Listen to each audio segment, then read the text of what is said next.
in the water. God's a gonna trouble the water. Hi, folks. Band all dressed in white. God's a gonna trouble the water. Welcome, welcome. Just waiting on our guests to sign on.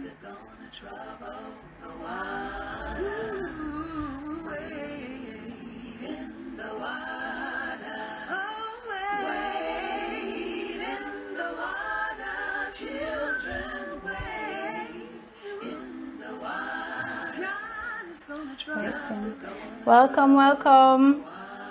Oh, see that band all dressed in red. God's a gonna trouble the water. Okay, there she is. That Moses laid. God's a gonna trouble the water. Hey, welcome, welcome. Just gonna post this here. Oh. Oh, I like the music. Can you hear the words? Yeah. Okay. Welcome. Welcome, guys. Starting a bit different today. So, can you hear me good? Yep, I can hear you. Can you hear me? So, can you hear me? Okay. Yes, I can. Whoops. Turn my camera light. I was trying to set a mood today. My light is actually purple for a reason.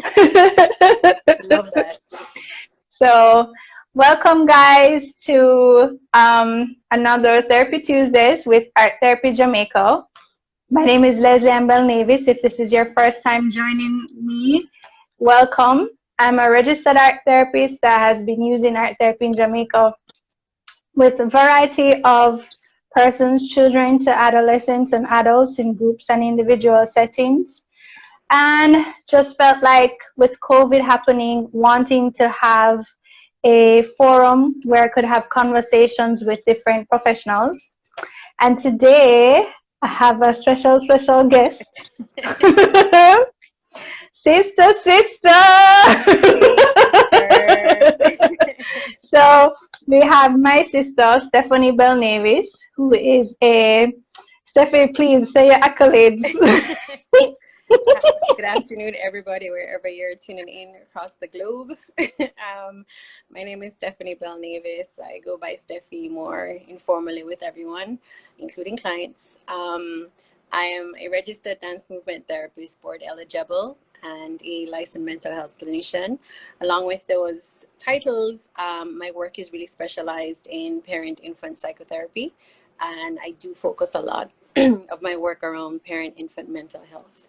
Along with Black maternal mental health as well, or disparities that I work with a lot of women in particular who are experiencing adverse, who are having adverse experiences within their maternal mental health spaces. I'm based here in Boston, Massachusetts, but Jamaican born and raised. Mm-hmm.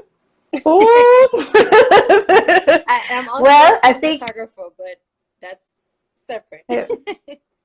Well, we're very in sync because whether it is we're both what would you say? We're both aspects of expressive arts therapists. Yeah. So what is it? So it's just like we're both. I'm an art therapist. My sister is a dance movement therapist. I know everybody's like, wait, what?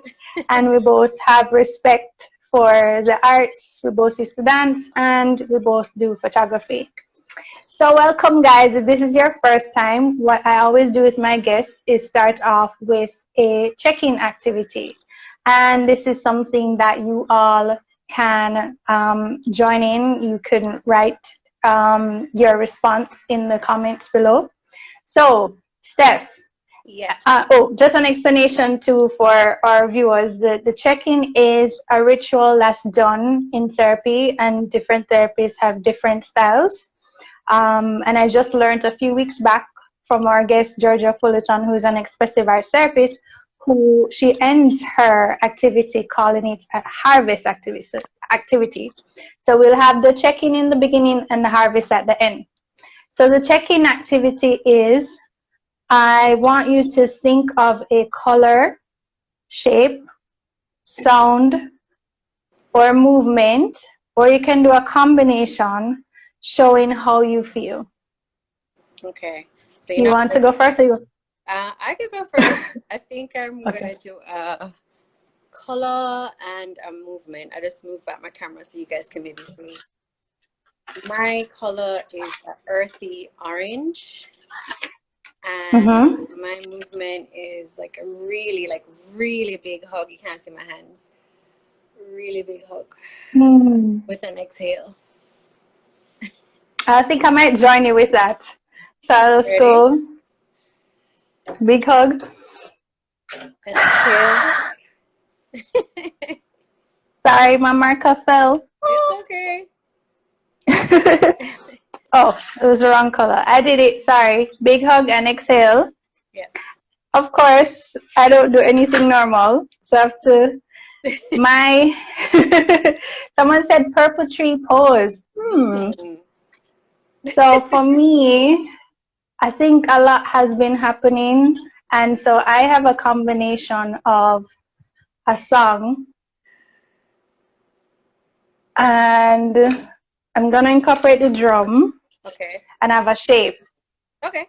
So I think I do the shape first. Oh. Don't know if anybody can see, but my shape is gonna be a circle. Carry it up a little bit, yeah. Okay. All so right. It's really supposed to be a circle, purple.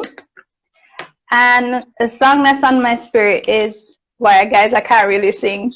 So let me try. Wade in the water. Right. Wade in the water, children. Wade in the water. God's gonna trouble the water. That's it. You will take it. So you will take it. I don't know what the feeling is, but just, I guess, connecting with what's happening, whether it's the ancestors or just that Negro spiritual, is really powerful, and I think really powerful during this time. And the color purple for me is symbolic of that. So, and the circle means unity, oneness, connecting, and so that's my feeling. Yeah. So So if anybody and anybody can post what your checking activity is. So Miss Stephanie, you've told us a bit of your accolades and who you are.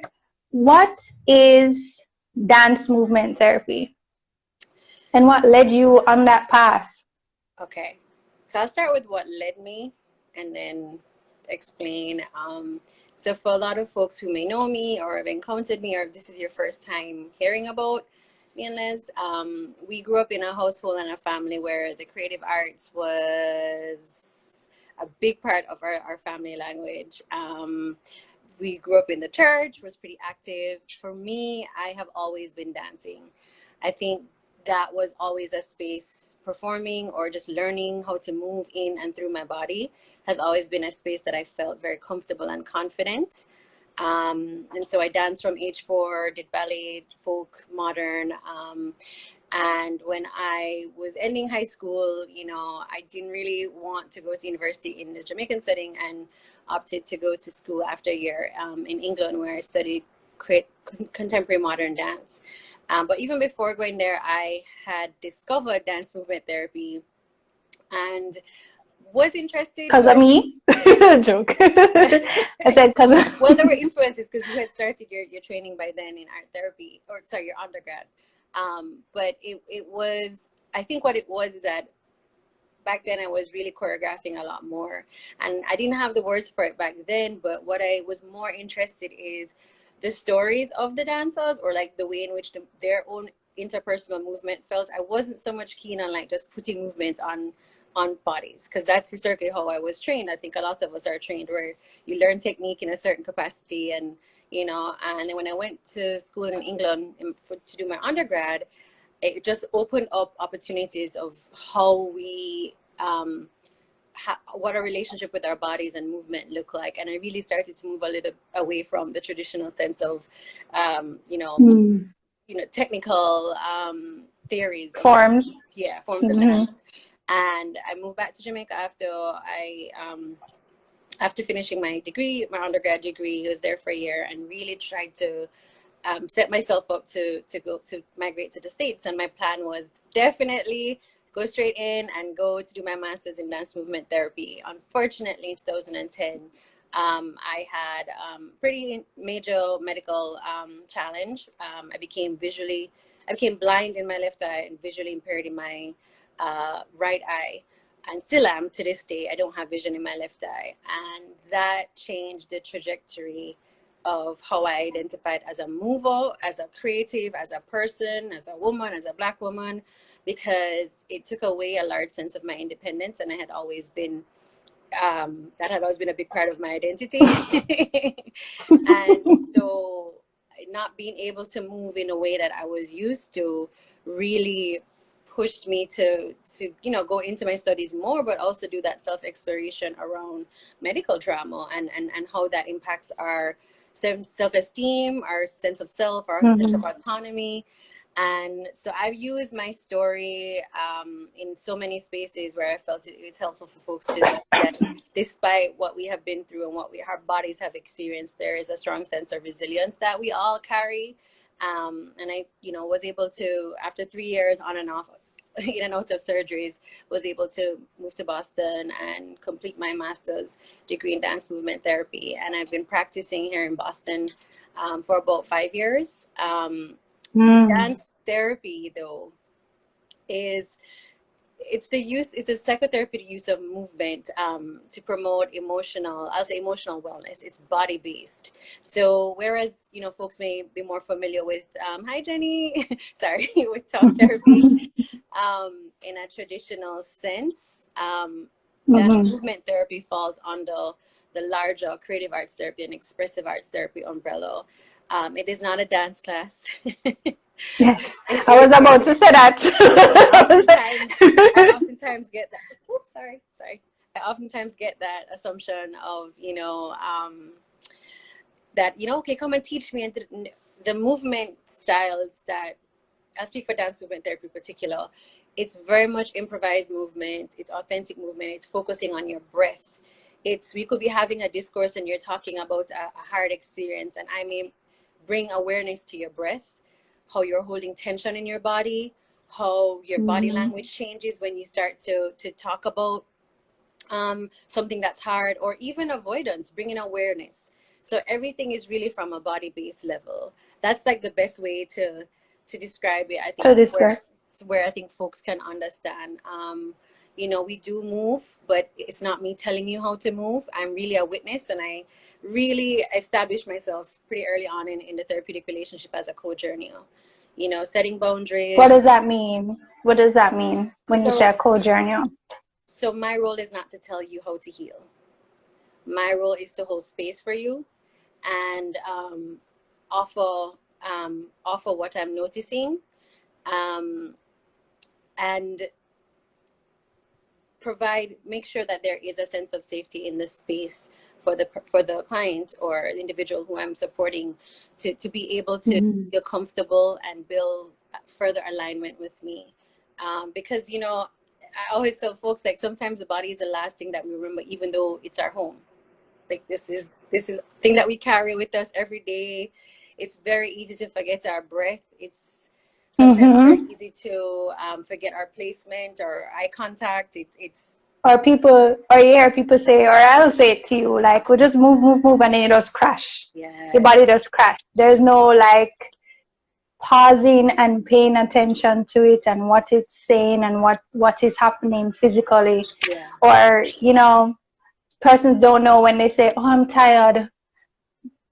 Is that mental fatigue, or is that really just physical, or is there a combination? So yeah, I think that's really critical and important. Yeah. So, Steph, other than dance movement therapy, are there any other like approaches that you use? I know you mentioned that, or I know you work a lot with children. So, is Yeah. there an approach that you use with them? Yeah, so I believe in culturally affirming strengths-based practices. I am trained in play therapy, and so a lot of the work that I do or have done with the families that I have served in Boston, which are mostly families of color.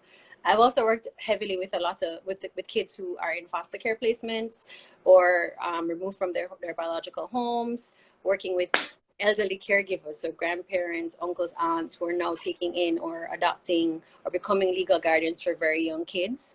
And play looks very, I know, I think a couple of weeks ago you had Brittany on, and I was like resonating when she's talking about the importance of play, because Mm-hmm. I think the westernized approach to play therapy is very hard to transcribe when you are working with kids from diverse backgrounds. You know, so Mm-hmm.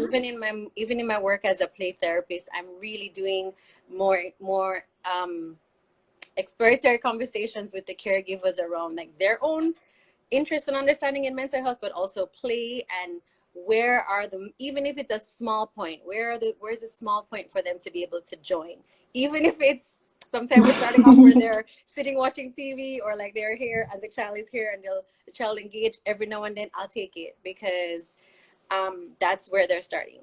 So I do, play therapy is also another lens that I employ. And interestingly enough, as a part of like regulating at the end, start or end of a session, I think reading, especially for very young kids, the kids I see are like under 8 years old. Sometimes they don't know the words, and that's fine. That's not what we're trying to do. It's a way to kind of connect and co-regulate for them to kind of come back into their body before they go back home, to be with their Mm-hmm. families. And so I found that I love the correlation between literacy and therapy as a way to co-regulate. And it's oftentimes a technique that I talk to parents about when they're trying to having, say for example, they're having a hard time with bedtime routine. I say, what are ways that we can incorporate some of these activities that they know, okay, so I watch one video or I do this, and then we'll read a book together, brush our teeth, and then go to bed. So yeah, I I do a lot, but yeah, I think also just So I coming have a from, question. go ahead, go ahead. I have a question. Is dance movement therapy only used with children? No, that's also a common question. Um, it's a good question too. Dance movement therapy is accessible to anybody, from folks who have challenges with mobility, so they're maybe only able to move in a chair, or so for example, someone who's only in a chair, they may have mobility in their arms. We're able to still do movement and do breath work. A lot of the work with kids, though, people always ask, like, so what do you do with like a 4-year-old? Reminding them of their breath is a helpful start, and having them notice when they're having that stomach ache, when they're upset, or their fists are tight, bringing further awareness for them to be able to notice, to help them find the words.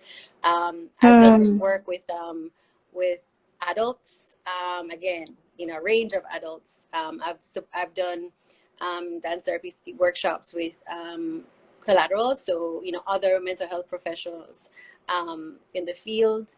It's really about building your movement practice from a personal level to an external level. Mm-hmm.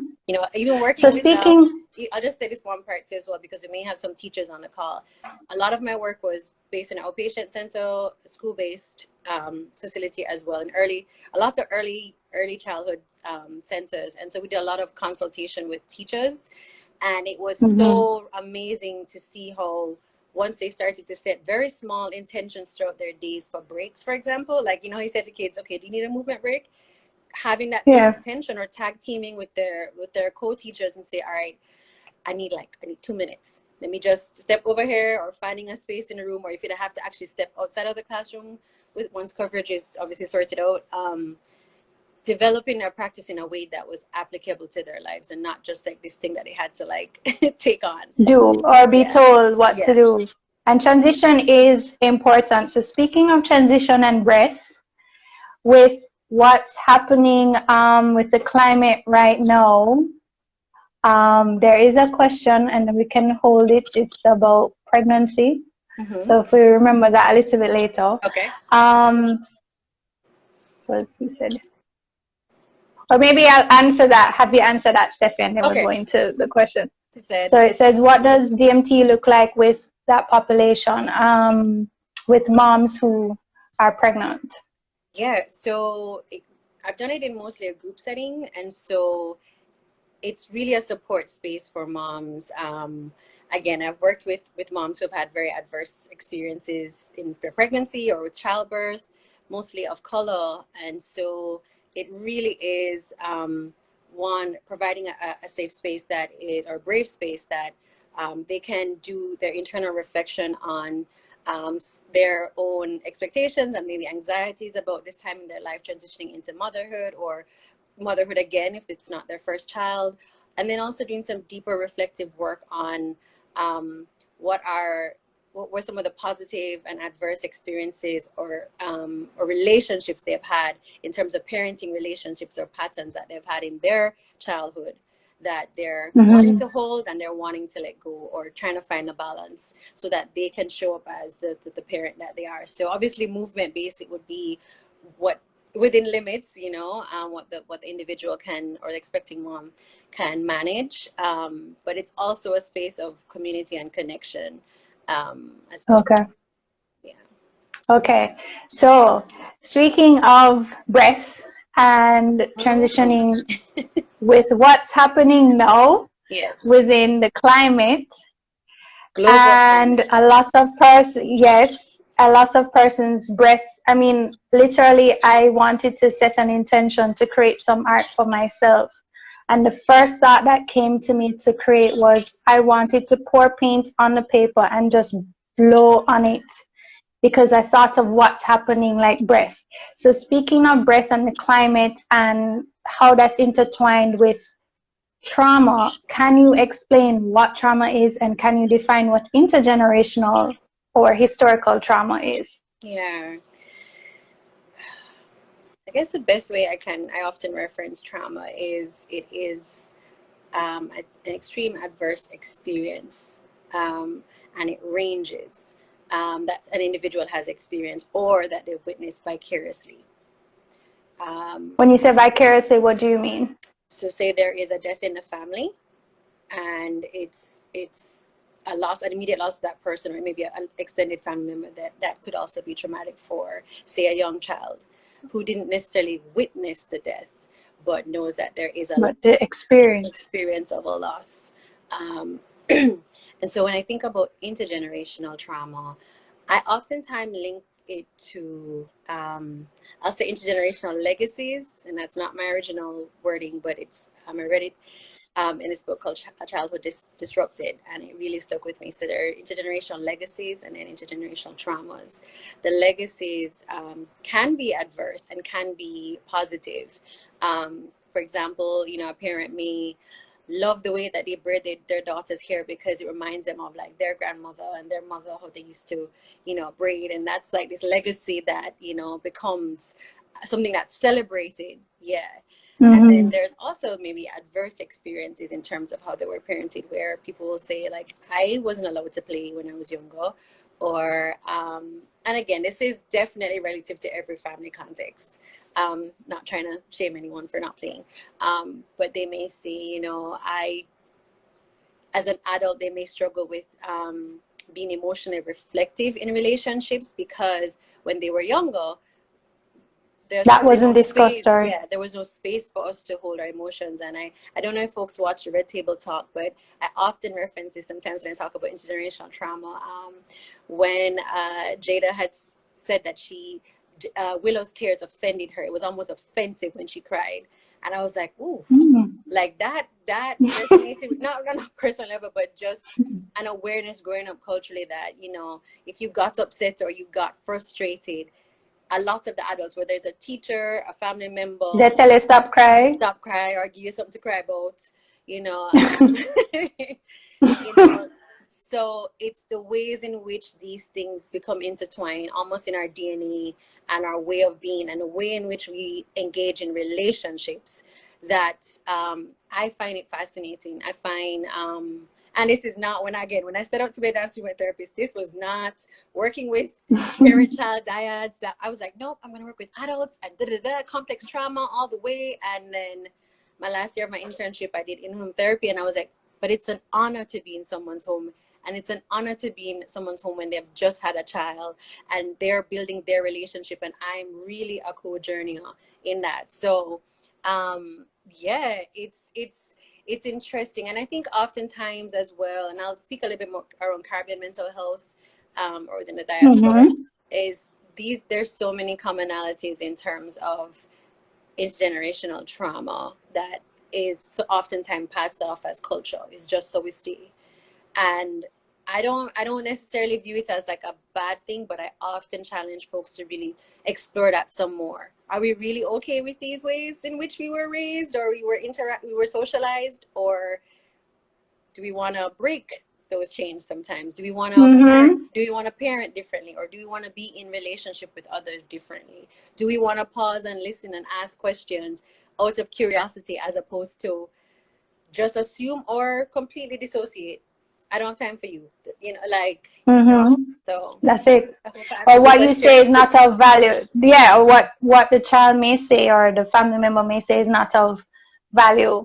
Or this disruptive thing of, I said what I had to say, I've made my point, and that's it. They're having like a real conversation. I mean, I found it fascinating working with 4 or 5-year-old and 6-year-olds, and even talking about my disability. Kids don't have no filter, and sometimes it's very clear that you can see some things different with one eye to the other, and they'll be like, Miss Stephanie, what happened to your eye? And some parents are like, oh my gosh, and I'm like, no, let's have a conversation. If you are okay, mom, dad, if you're okay, I would love to tell you why it is that, one eye looks weird and the other eye doesn't, and I think if we give kids space, and as well adults, if we give ourselves that space, I always think it leads to something more fruitful in our understanding of self. Always being on this journey, our own self-inquiry, because I don't see it as resolute. I see it as a continuum. So how does trauma manifest itself in the body? I know how trauma will manifest and come up in art, and how trauma affects certain aspects of the brain, and the aspects of the brain where language occurs, and that most times when trauma is happening, it's more visual, and the person will hold on to the visualization of the traumatic experience. How does it manifest in the body, and what does that look like for a child or an adult? Okay, so definitely thinking of like language capacities. I'll start with the kiddos first. Oftentimes when a child, there's no structure, or there's no certainty in terms of their day-to-day life, they're continuously activated in their body. And so that may oftentimes show up as behavioral concerns, or the extreme of like being completely withdrawn, almost dissociative. It's almost like the fire is happening right in front of them, and they're like, I'm going to focus on what's over here because this is all that I can manage. Oftentimes young kids will say, I have a headache, or I have a stomach ache, or I don't feel stomach ache. Right. Or they psychosomatic. Yeah, that's psychosomatic. On a body-based level, they will have these complaints or concerns. And for adults, it's similar in terms of withdrawal, but you may have there's withdrawal, but there's also like very reactive, very like very. You mean like on edge? Always on edge? Always on edge, very reactive, sometimes very combative in the way that they communicate, because they cannot tolerate no, or like any kind of boundary, or any, that's the other thing too, in terms of trauma. How people engage with boundaries can also be very telling of, sorry, go ahead. You're gonna say I had a case where I had a case with an adult client who had a severe history of trauma, and I had to refer the case. Yeah, it was just that irritating. With a colleague who she would support me on the case because it was really intense, And she was the first person that let me know that they have sometimes two reactions when somebody is experiencing trauma. They can be extremely combative, as you said, and resistant, or they can be, what is the word, overcompensate all the time. And so there's issues with the boundaries there, and so they need support with that because trust was probably taken away, all sorts of aspects of things that affected them. So you saying that just reminded me of the fact that you can have those two extremes and it manifests differently in children and it manifests differently in adults, or it may be the same thing. Yeah, I always remind folks, like, and again, I guess this is the benefit of really focusing my work on early childhood is as adults we were kids once. So I think a lot of times, and even when I talk to parents and they'll say, no, but they just need to know. It's like there's a sense of urgency for them to like be an adult and know how to express themselves. And grow up. I often, I always have to ask them, when did you experience like feeling completely sure of yourself or confident? Or when you were angry, what was the typical reaction that you had when you were younger? Because my work is attachment based. I always go back to childhood to see, you know, what happened starting in childhood, going to adulthood, to see kind of what are the ways in which our early relationships have impacted the way in which we seek or engage in relationships now, and especially with ourselves. How do we respond to things based on the relationships that we have or had? You Steph, you work with families and parents and mothers who are pregnant, and I remember I did I know, but in this particular situation, if it is, how do you handle a situation where it's a mother who's pregnant and there's trauma that's happening? How can that impact the fetus or the baby? And is that a form of possible intergenerational trauma? I think that's a really good question, and I think I would need more information, but but I would say, first of all, if a woman is expecting and say she has a child already and she's expecting again, I would just honestly applaud her for being open to accessing services at that time, because there's so much change or like pending change happening for them to be willing to do this work or start to do this work during that time is pretty awesome. And it's not resolute. This could take 5 years, you know.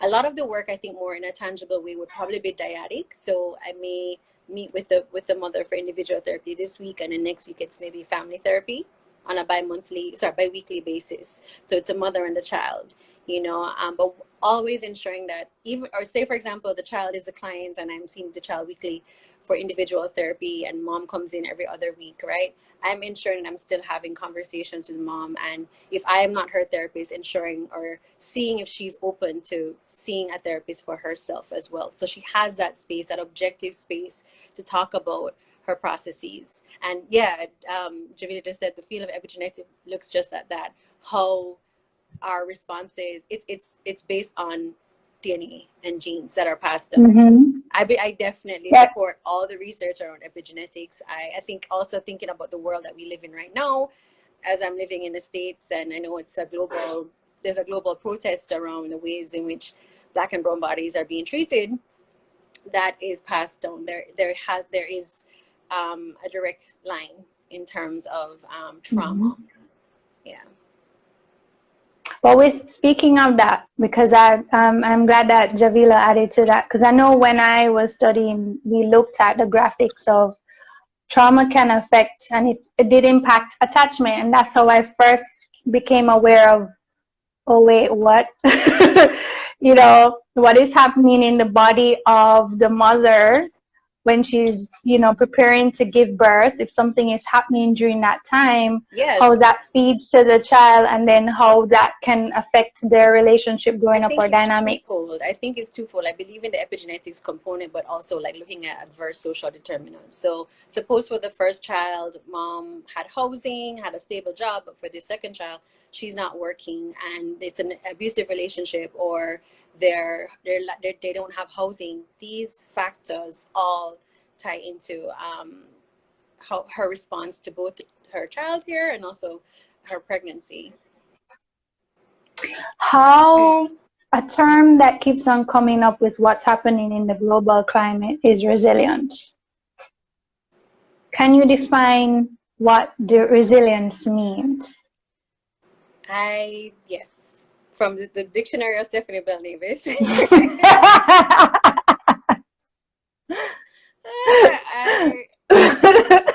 We need a George Belnavis dictionary.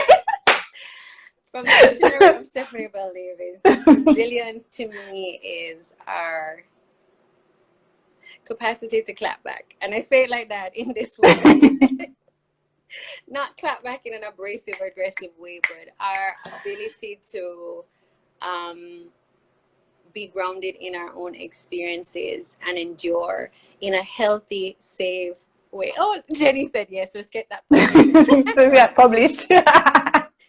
But it's our capacity to show up, in spite of, but with healthy boundaries, not being resilient in a cycle that combative way, harm and hurt and that's harmful. No, it's in a way that we have a deeper sense of awareness of our abilities, and it's grounded in healthy boundaries. Can I get that on a t-shirt? T-shirt. Hey. What's it call it when you have to copyright it? Yes. Yeah. Two sisters who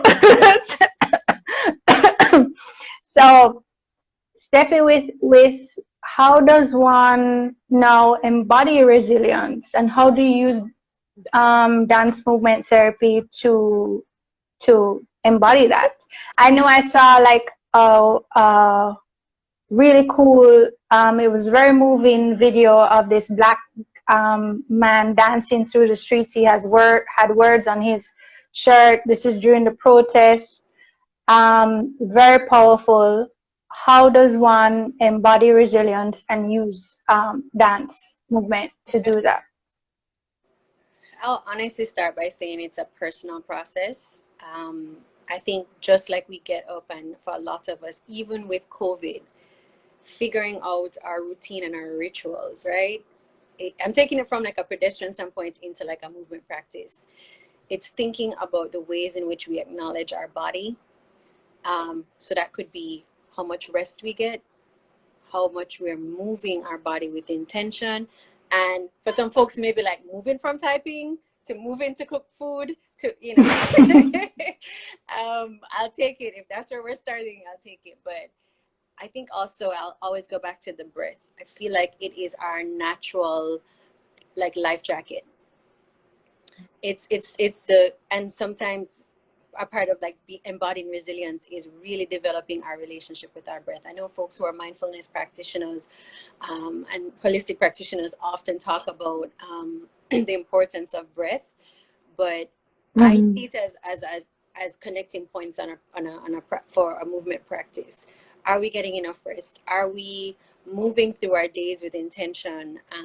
So if it's for your parents, if it's from getting kids ready, and if the getting ready is a corner in the house for their new school classroom, to then getting the parents set up, to then getting food. But it is also noticing when you have certain interactions or you have a certain conversation, where is the tension and where is the release? What perpetuates the release? Is it that I need to go and have a cup of coffee or a cup of tea, or I need to go for a walk to release that tension? It is, I often, as this, your caption for today's IG Live was, the body's our blueprint. It's our guide. If we're not feeling well, if you're having a lot more stomach aches, if you are noticing that you're getting a lot more headaches, it's your body trying to tell you something. So how are we listening and how are we responding? And I oftentimes think that if we're never sure, we can also seek professional help in terms of accessing services. Everything right now is through telehealth still. Outside is slowly opening back up, but we have the privilege of being able to access our own movement practice, or speaking to a therapist or a community healer virtually, in a space that we feel comfortable. I feel like I have another question, or if anybody else has a question. Oh, Veral said being intentional and mindful is very important. It puts you in a different state of mind and you enjoy a peaceful sense of control. That's true. And then my friend Anita said, don't be just like that, Steffi. So you know without sleeping. How do you think movement and art can correlate with dealing with trauma? Cool, very well. I oftentimes, especially if I'm working with a population or individuals who are like, Mina, move. I don't move. I'm not a dancer. You know, you get the whole, I'm not trained, I don't do that. And I'm like, okay, great. Thank you for coming still. And I want you to be here and engage. And oftentimes, and if we have some folks on here who probably came to my body chat movement practice last week, Wednesday, which is happening tomorrow, and it's free plug, is that sometimes we can't just jump into the body. Sometimes we need journaling or prompting, or we need an art experiential to get the mind kind of flowing, to relax the body. And also for someone like myself who is visual, sometimes I need to see my thoughts to be able to feel them. Have you ever had in dealing with trauma and intergenerational trauma, had a client who is nonverbal?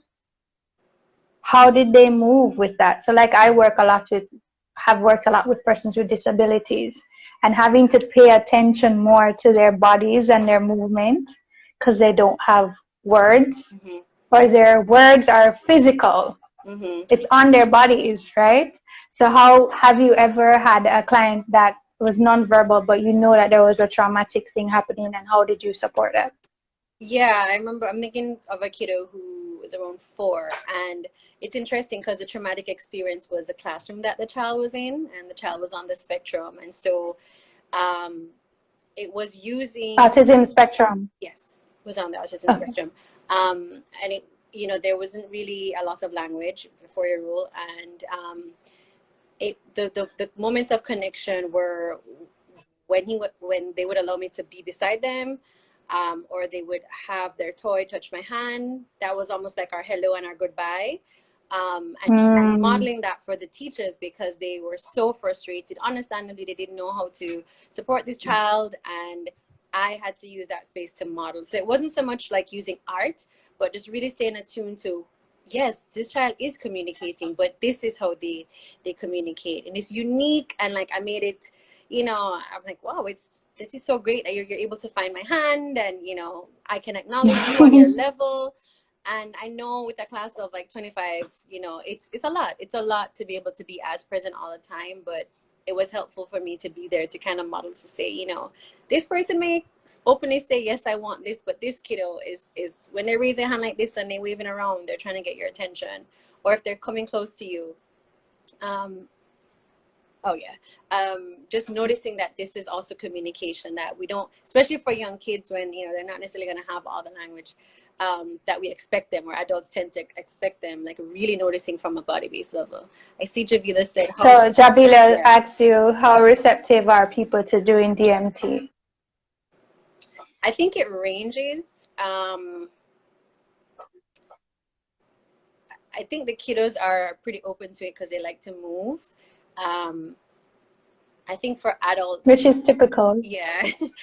I think for adults, sometimes it's a little bit tricky, and I have to do more psychoeducation, because in the dance movement therapy, oftentimes people's minds stop there. So they're like, okay, yes, I'm going to come to this relaxing dance class. And I'm like, ooh, no, not here. I get the same. I get the same with art, or they think it's, oh, I just want them to do something fun. And as I wait, hold on, I need consent. This is therapy. We're gonna probably get deep. I don't want to just go into a space and they don't know what they're getting into, and that's a lot of stuff. There's a lot of trust. I think that's also another part too, because people have to remember, I'm just seeing the comments, people also have to think about it. If you are for 10 to 15 years being dissociated from your body, whether it's due to trauma or choice, whether it's due to self-esteem issues, you know, lots of different reasons, coming into a space like that, it is internal therapeutic work. So you need someone who is trained. And I think that's the difference between like a therapeutic dance class and dance movement therapy. You need someone to be able to hold the space, and also someone who is invested in your history. You're presenting concerns to know that, okay, if this is coming up, this is the trigger. How can we work together and continue to keep the space safe? And knowing how to support that in terms of having an understanding about the body and what can be triggers with that and what can be healing for that. Right. The same with the art. Yeah. So, Miss Steffi. Yes, ma'am. Thank you for all of that. Is there, while we give our viewers a chance to type any more questions, can you tell us where you can be reached? And I know you already did a shameless plug before I got the opportunity to ask you. What are some projects that you're doing right now? Yeah, so I recently transitioned into private practice more full time during the pandemic because, you know, that's who I am. So my private practice is based here in Boston. It's called A Bucket for the Well LLC. So if you're on Instagram or Facebook, you can follow me at, I see you have it's tagged, it's pinned, A Bucket for the Well. That's my dance movement therapy private practice. I'm having an offering, community movement practice offering every Wednesday in the month of June from 7:30 to 9 p.m. That's Eastern Standard Time. It's a free space. It's a free space for Black, Indigenous, and folks who are self-identifying as folks of color only. It's a healing space for our community, especially at this time. So you can message me. There's a link on A Bucket for the Well, my IG page, that you can register for that.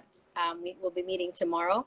I also do photography, so feel free to check out my photography, which is the Diane Project. And Diane is spelled Diahann. And the Diane Project burst as well. Yeah. So the question, Javila beat me to it. What does A Bucket for the Well mean? Yeah, so I in more recent years have this, shared this with a lot of my close family and friends. For a very long time, I have struggled with anxiety and depression. And when I was in grad school, I was really transitioning out of grad school, I was really trying to encompass my experience of being, a practitioner of color, a woman of color, having limited access to therapists of color who can understand more so my cultural background and how much that is a part of me. And A Bucket for the Well, I felt like it was an intention to pour into myself, even when I'm having my low days or I'm feeling very disconnected or I'm putting on the mask and showing up, for everyone else. It was this juxtaposition of pouring in and also taking out. So the well is significant of our human bodies and really doing the self-inquiry work on taking out or pouring in, Love that. And speaking of pouring in and taking out, and for us as therapists, we are vessels sometimes, and we ourselves need our own release. I think this was a very fruitful conversation. I agree. If there are no more questions, I think we will go ahead and do our, hey Carlo, our checkout DMT activity. Or before I say that, next week, be sure to check us out. Check out Art Therapy JA. We will be featuring Miss Zara Warner, who is a drama therapist. And the topic will be we just need our music therapist now, and then we're good. The topic will be finding balance, living in the rhythm of wellness. So that's what our focus will be. What does that mean? So if persons want to find out more about Art Therapy JA as well, you can catch a repeat of this on the IGTV and on the Art Therapy Jamaica YouTube channel or my website, arttherapyjamaica.com. So Miss Steph, yes, let's get into the checkout activity. As we really looked at pointers around intergenerational trauma. And is that same to historical trauma, Steph? I forgot to ask you that. I think, well, I think it's like I go back to case by case. So Okay. I So see historical our trauma as a more individualized approach, but that I may not be right. I see it as like my personal historical trauma, but an intergenerational is like the relationships, me in relationship with others. That makes so sense. what about with the history of our ancestors? Oh, you're talking about, okay, sorry. Yes. See, I missed where you're going with that. Because that is also, I think I would attach that also to the intergenerational piece. But Okay. We need a part 2. yes. We need a part 2 or 3. Hi, Mommy. Hi, Kai. So please feel free to join us in the closing activity. Yes, Or please. as I learned, it's the harvest activity. Steph, you want to introduce it? Or you want me to tell you? Can you, yes. What you say? It is 3 breaths and a movement. Okay. Yeah. So, all right, guys, I want you to, if you hold in your phone, make sure your feet are planted on the ground. If you can, the hand that doesn't have the phone, or if your hands are free, just let your hands fall to the top of your thighs. And we're going to take 3 breaths in. The third one, I want us to try and take in the breath for 4 counts and exhale for 4 counts. But the first 2 are just in and out. All right. So I'm going to guide us in. You can lower your gaze or close your eyes. Let's take a deep breath in. Feel the air filling up and exhale out. One more time. Inhale in.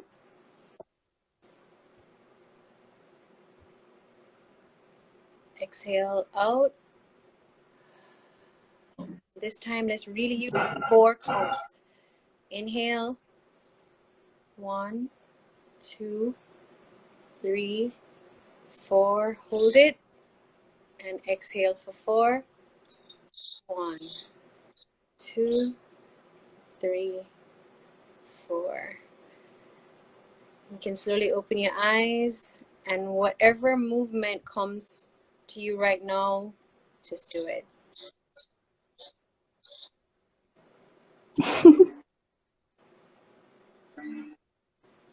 Thank you. Thank you. Thank you, Steffi. Thank you all for joining us. Be sure to catch us again next week. To catch Steffi tomorrow on A Bucket for the Well for her feature. Her body chat feature is going to be great. And for Art Therapy Jamaica Therapy Tuesdays, be sure to DM me if there was a episode that really inspired you or impacted you, or is there a statement that was made that resonates with you. And if you feel that at the end of June, if we need to continue this, who would you want to see, or what topic would you want me to address, or who would I invite? Thanks again, guys. See you next week, 6 p.m. I just want to thank you for creating this space. It is obviously really dope, but it's extra special to be able to do this with you, my sister. So thank you for creating this space for us to be able to share a little bit about what we do, so folks can engage and ask questions. So kudos to you. Okay. Yes, guys. Thanks, Steffi, for coming. All right. So next week, 6 p.m., 7 p.m. Eastern time. Remember to DM me any questions, and you can check the video on IGTV or the YouTube channel, Art Therapy Jamaica. Thanks so much, guys.